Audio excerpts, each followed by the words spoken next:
Çin, Kanada hükümetini tehdit etti.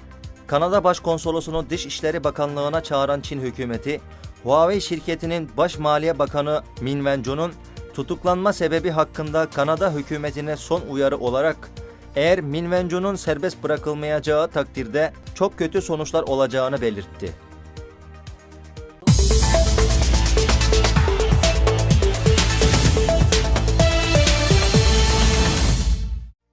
Çin, Pakistan'da askeri tatbikat düzenleyecek.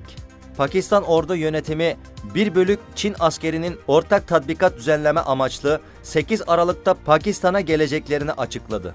Çin ve Pakistan özel hizmet gruplarından bir araya gelen bu askerlerin Pakistan'da 3 hafta devam edecek olan 2018 askeri savaş tatbikatına katılacakları belirtildi.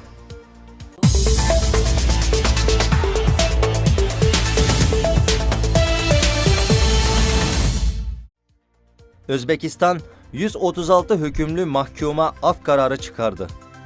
Özbekistan Cumhurbaşkanı Şevket Mirziyeyev, Özbekistan hükümeti anayasasının kabul edildiğinin 26. dönem kutlamasında 136 hükümlü mahkuma af kararı çıkardı. Taşkent'te anayasa onaylanmasının 26. dönem kutlamasına katılan Mirziyeyev, işledikleri suçlarına pişmanlık duymuş, 136 mahkumun af edildiğine dair kararnameyi imzaladı. Şevket Mirziyeyev, Haziran'da ülke tarihinde ilk kez Ramazan ayı münasebetiyle af kararını imzalamıştı.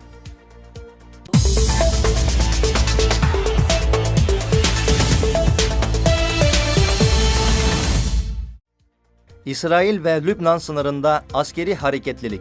İsrail ordusu Kuzey Kalkanı Askeri Hareket Birlikleri olarak Lübnan sınırındaki Hizbullah terör örgütüne üye bilinen tünelleri ortaya çıkarmak amaçlı Kuzey Kalkanı adıyla askeri hareket başlatmıştır.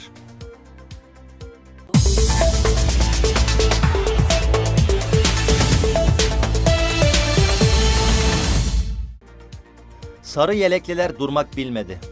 Fransa'da sokaklara dökülen sarı yeleklilerin protestosu ülke sınırını da aştı.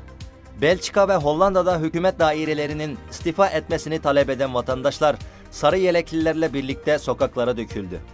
Belçika'nın başkenti Brüksel'de "Sosyal kış geliyor" sloganlarıyla sokaklara dökülen sarı yelekliler yüzünden son dönemin en şiddetli sivil güç gösterisi ortaya çıktı. Aynı zamanda Hollanda'da da sarı yelekliler özellikle Lahey, Amsterdam, Rotterdam gibi şehirlerde toplanarak hükümeti istifaya çağırdı.